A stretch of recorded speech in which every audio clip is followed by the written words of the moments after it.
interesting. So, one immediate side effect of the process that you're mentioning seems to me that the pursuit, if we are sometimes hankered by the pursuit itself because we are so bothered about the journey that it should be in this manner or that manner or that manner, that we forget to enjoy both the journey and the destination for that matter.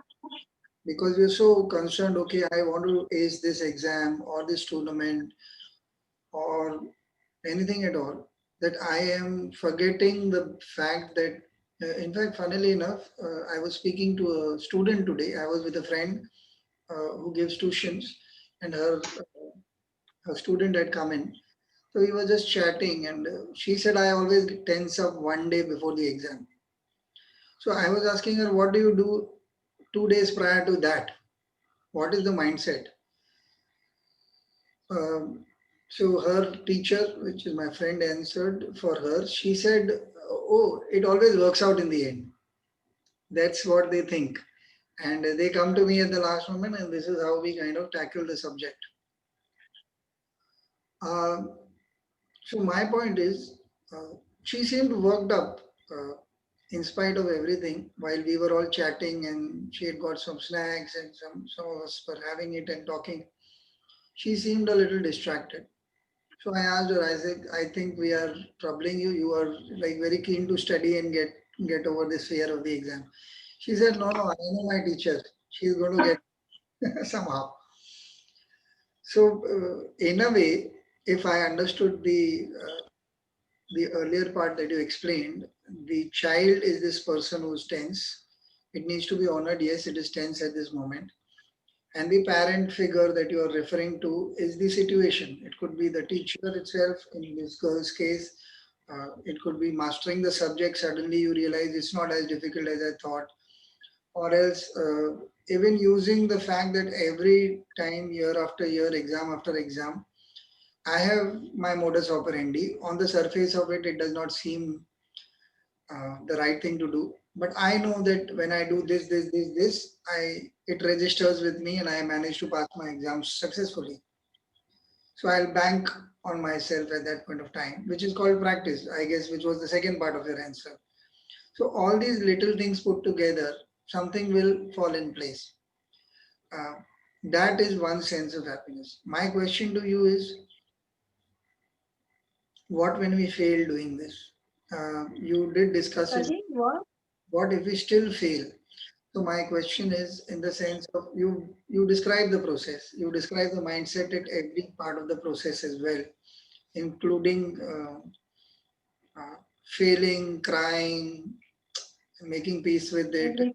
trying to understand what is the goodness. But I am saying suppose the dream is too big. So if I remember correctly, either uh, PV Sindhu or some other badminton star was trying to break into the uh, big tournaments, trying to reach the topmost uh, place in that arena. Was not uh, was not successful for a little while. Now, that we have the reason why I don't remember it now that we've been successful in badminton for we have quite a few champions in the last couple of years. But for a while, it was very difficult. And how do you, when the dream is so big? I know of people uh, who want to score well in certain exams, competitive exams. I know people who wanted to go abroad very desperately. People who wanted some success in some kind of relationship. Sometimes it does not matter what the object is. They've been very desperate. I myself, I'm sure. Yeah, right now it doesn't cross my mind, but at times I have been very desperate to get what I want. I wanted to, when I became a writer, I think the initial few years I felt that I was not good enough for the entire year.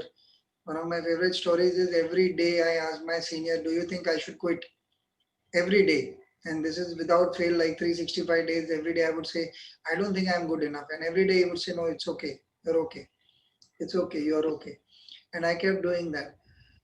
I worked very hard and I did see a couple of failures at that point of time. I just told myself, no, you just wait for a while. We'll try again and we'll get there. Some of my dreams I managed to work for the biggest agencies earlier, which I didn't have a chance. So I did fulfill my dreams, and this was much later, maybe at least 6 years or 7 years later. Now, my question to you is, when the stakes are so high, when you invest so much into that one thing that you want to win or you want to have or achieve, how does one even be sensible at that moment?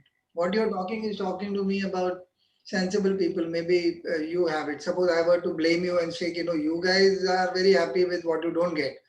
I don't want to be happy with the second best position. I want exactly what I want.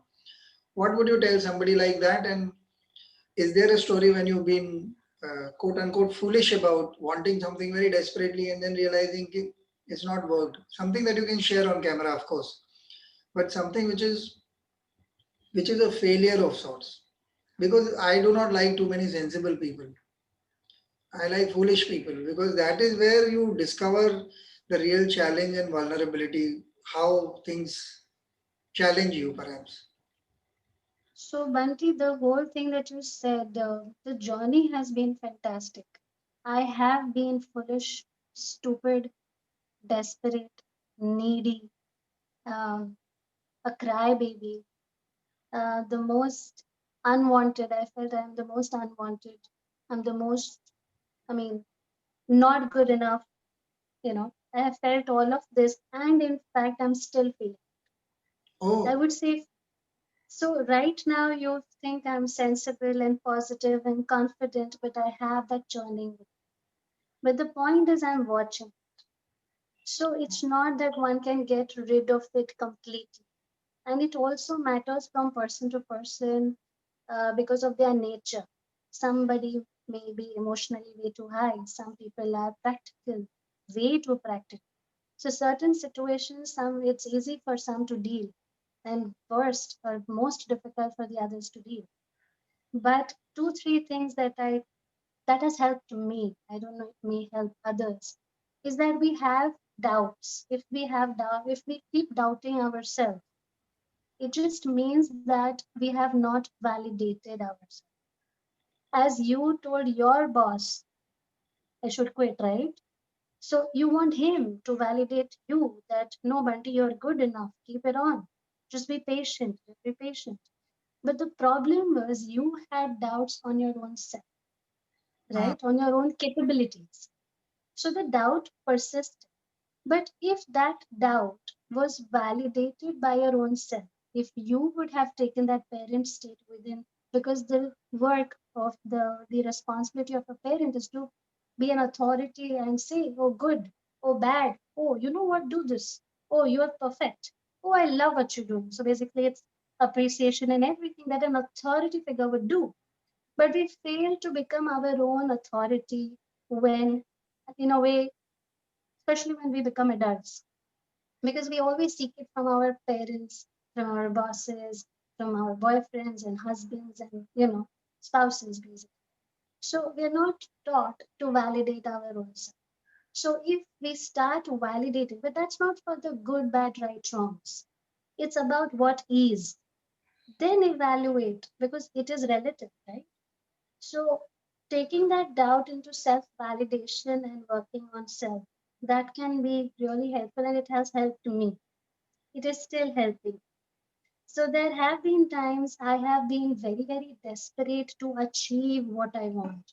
I have been into roller coaster rides of relationships. But today I'm at a much better space because I realized that the Trishna who was in the relationship before came from a space of mere neediness, needy. So I'm not coming from a healthy space. where? Needy Needing space. space. Okay. बेचारी बेचारी तुम मुझे प्यार नहीं दोगे तो मैं प्यार करने लायक ही नहीं something of that Okay. because I was unable to love myself.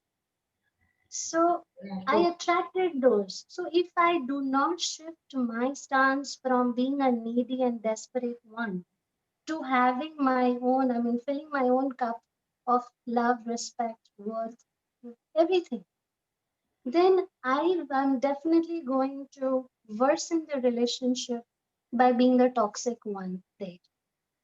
because it will reflect in every area of my life if I come from that needy space. If I am vulnerable enough and ready to work on my own flaws, then every difficulty can also be a mind blowing experience. And the moment that connect between our parenthood and our childhood decreases, that's where peace enters. That's what look within is. In worldly matters, in spiritual matters, it's different when we look at the sensations of the body. But in worldly matters, the thought patterns matter the most because thoughts is what is going to bring into behaviors in the body, right? So that's how we are going to act, enact, or we will react. So it is our choice whether we want to act at that point of time or we want to react. So I guess the moment we drop from our head and get into uh, wisdom mode or trust the universe mode, then all of these queries have the same answer. Okay. Where the question is always whether I come from a healthy space or not. If not, then self work has to be on for all of us 24/7 life.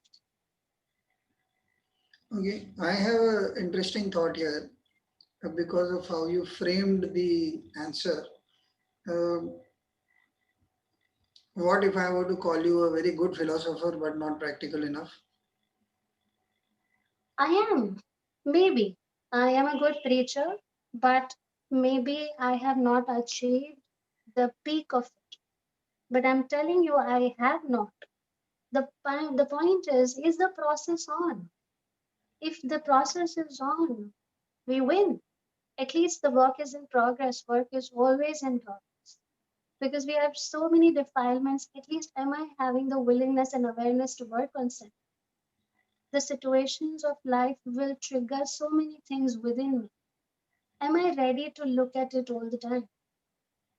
I am never the best. No, I'm always work in progress.